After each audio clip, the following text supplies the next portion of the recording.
Hi everyone. In this video, I'll show you how to make rice koji using the Hishiroku Koji Starter. Koji is packed with powerful enzymes that help digestion and improve nutrient absorption.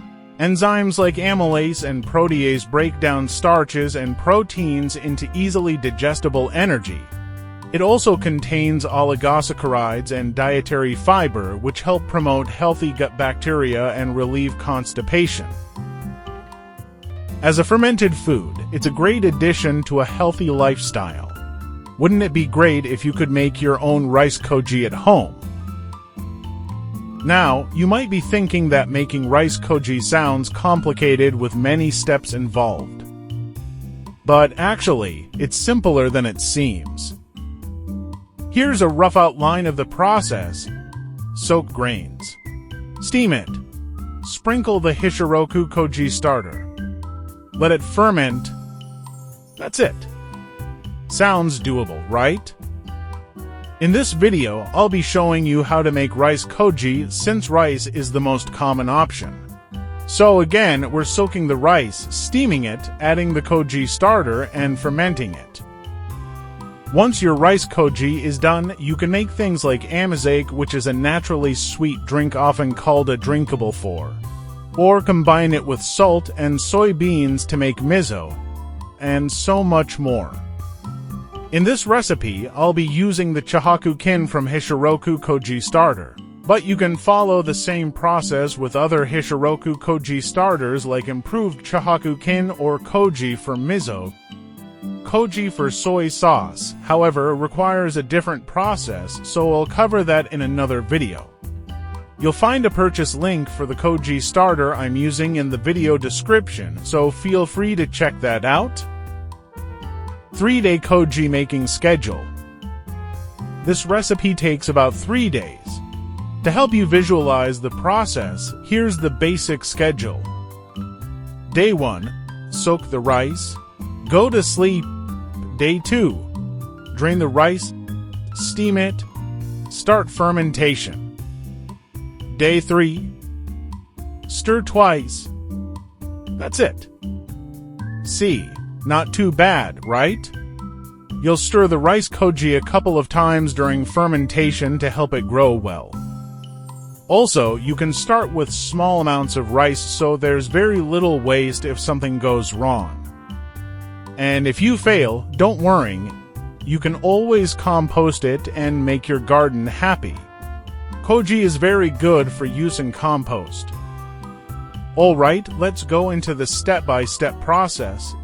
Ingredients: for about 1.1 pounds, 500 grams of rice koji. White rice, 1.1 pounds, 500 grams. Koji starter, about 0.18 ounces. About 5 grams Chihaku-kin from Hishiroku Koji Starter. Using non-glutinous white rice is better. Varieties such as Sasanashiki and Akita Komachi are suitable. Avoid sticky varieties like Koshihikari or Hinohikari. They're too sticky and not ideal for koji. I'm using a slightly higher amount of koji starter.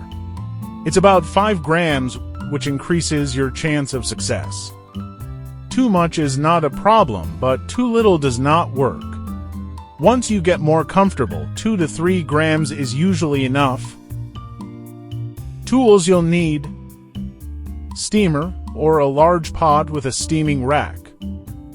Colander. Clean cloths or towels. 3 to 4 clothes would be nice. A large tray or pan. Rice paddle or spoon. Fermentation container or a warm box that can maintain 95 to 100 degrees Fahrenheit, 35 to 40 degrees Celsius. Thermometer. You can use a yogurt maker, styrofoam box, or even a cooler box. Electric blankets and hot water bottles may be utilized. Personally, I use an instant pot. I also sometimes make natto, so this comes in handy. Okay, let's get started. Day 1. Soak the rice. Go to sleep. Wash the rice. Just like when cooking regular rice, wash it several times until the water runs mostly clear. Soak the rice. Fill with clean water and soak for 8 to 10 hours. It's easiest to start soaking in the evening and leave it overnight. Soaking time varies by season. Spring, 6 to 12 hours. Summer, 3 to 5 hours. Fall, 6 to 12 hours. Winter, 15 to 20 hours. Colder temperatures require longer soaking times. Day 2. Drain the rice. Steam it. Start fermentation. Drain the soaked rice. After soaking, drain the rice in a colander for at least 2 hours. Make sure it's well drained. If the rice is too wet, the koji may spoil. It is a good idea to change the direction of the colander from time to time, such as at an angle. Steam the rice. Place a clean cloth over your steamer, spread the rice out, and steam for 40 minutes. Bring to a boil, then place the rice into the pot. The key is to steam with strong steam. Make sure the steam circulates well. It is dangerous if water evaporates and disappears. Be very careful with the amount of water. To check if your steamed rice is done, grab the rice, give it a pinch, and try crushing it between your fingers. If there's no hard center left, you're good to go. Keep in mind, the texture should be much firmer than regular cooked rice. And that's exactly what we want for making rice koji. If you taste a little, you might be surprised. It's got a fun texture and is actually pretty tasty on its own. If you still feel a hard core in the rice, it means it needs more steaming time. In that case, continue steaming in 5-minute increments and check the texture each time until it's perfect. Prepare your koji starter. While the rice is steaming, lay out a clean cloth in a large tray and measure out 5 grams of koji starter. Using a seasoning shaker can make it easier to sprinkle the koji starter evenly without clumping. Hishiroku Koji Starter comes in a generous amount, so I like to use a bit more for my batches.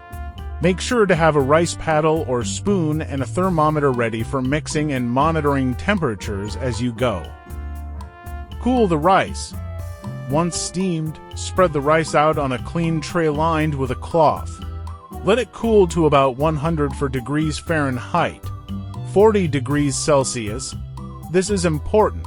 If it's too hot, it will kill the koji mold. It is best to mix the rice paddle with rice as if you were cutting it. Allow it to cool quickly to prevent the growth of other bacteria. Sprinkle the koji starter. Once your rice has cooled, it's time to sprinkle on the Hishiroku Koji Starter. Make sure to spread it evenly over the surface of the rice. Then, using clean hands, gently break up any clumps and mix the rice thoroughly so the spores are well distributed.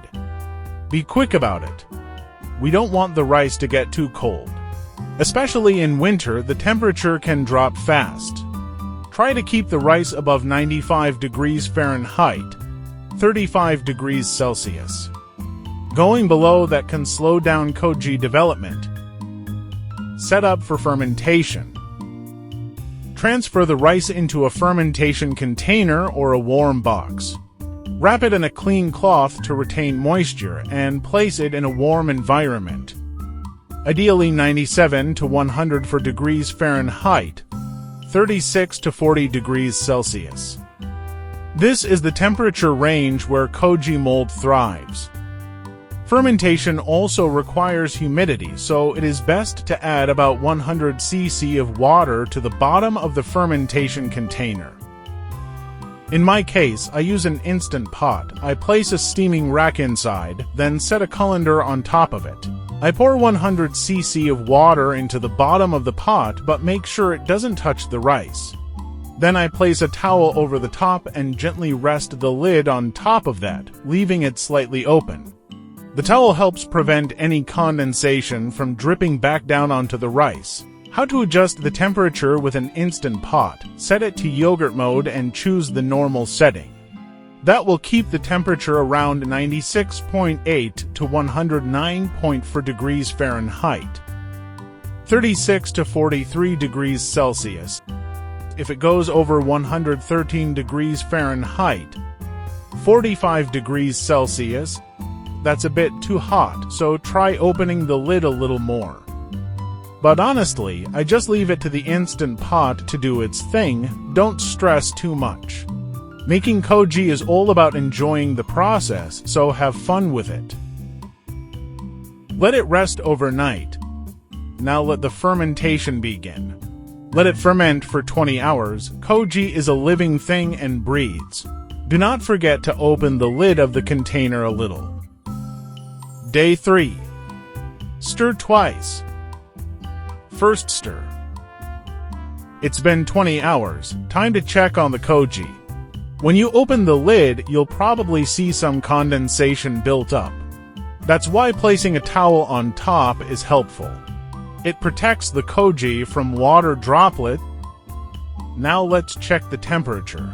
As koji ferments, it generates heat. If things are going well, the internal temperature should be between 104 to 107 degrees Fahrenheit. That's about 40 to 42 degrees Celsius. If the temperature is still low, it means fermentation isn't quite there yet, so give it more time. If you're using an Instant Pot, you can't control the temperature as precisely. In my case, it reached around 113 degrees Fahrenheit. It's about 45 degrees Celsius. The temperature is a little high, but still okay. Take the koji out of the pot and spread it back out on a tray. If fermentation is going well, the rice will start turning white from the mold, and you'll notice the grains beginning to stick together. Break apart any clumps. This step helps lower the temperature and reintroduces oxygen, which is essential for the mold to keep growing. Try to bring the temperature down to about 100 degrees Fahrenheit, 38 degrees Celsius. Once it's all mixed and loosened up, wrap it again with the same cloth and return it to the fermentation container. Let it ferment for another 12 hours, maintaining a temperature of 95 to 104 degrees Fahrenheit, 35 to 40 degrees Celsius again. Don't forget to add about 100 cc of water to the bottom of the container again to keep the humidity up. If you're using an Instant Pot, switch to the yogurt mode on the less setting.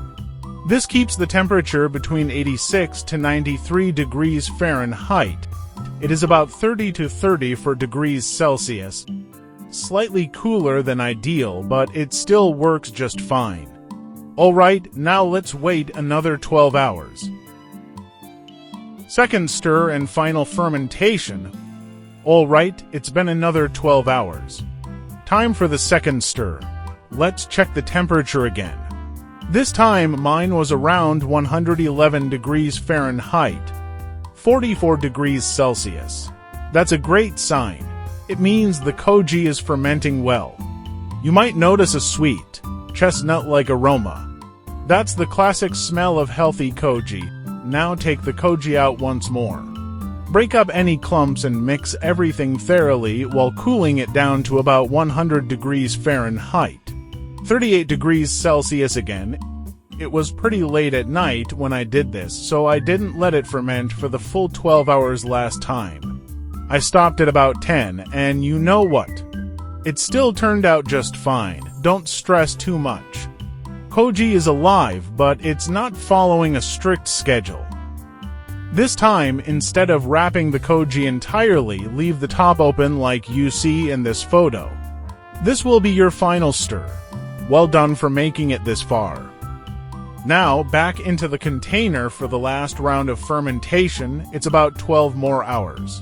Aim for a warm environment between 95 to 104 degrees Fahrenheit, 35 to 40 degrees Celsius. Don't forget to add another 100 cc of water to maintain humidity.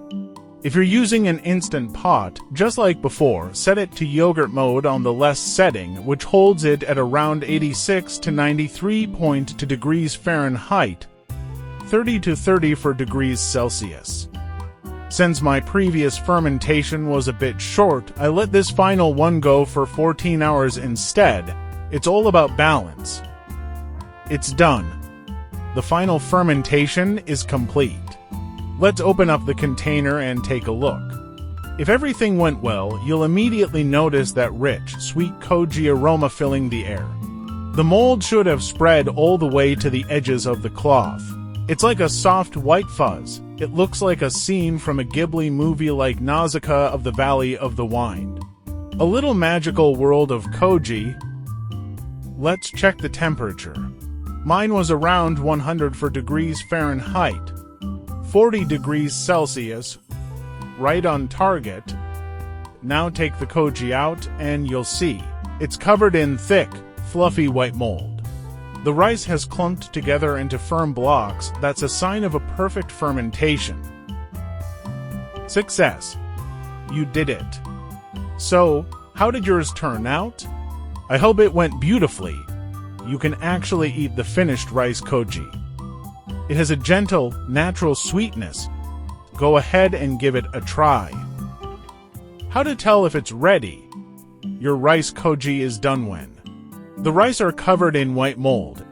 It is a sweet aroma like steamed chestnuts. The grains stick together slightly but break apart easily. The taste is slightly sweet, not bitter or sour. What you can make with koji? Once you have your homemade koji, here are some things you can make. Amylase, a sweet, fermented rice drink. Shio-koji, a natural seasoning made from koji, salt, and water. Homemade miso, koji marinated meats or fish. There are many other ways to use rice koji.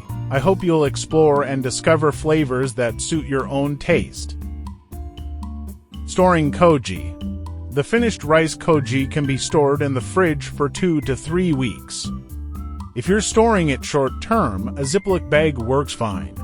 But if you want to keep it in better condition, use a breathable paper bag to help absorb excess moisture. For long-term storage, you can freeze it. It should last in the freezer for about 1 to 3 months. Summary. You've made your own homemade koji using the Hishiroku Koji Starter. If you found this video helpful, please like and comment. And let me know how your koji turned out and what you'll make with it. Thank you so much for watching. Let's stay healthy together with tasty, nourishing food.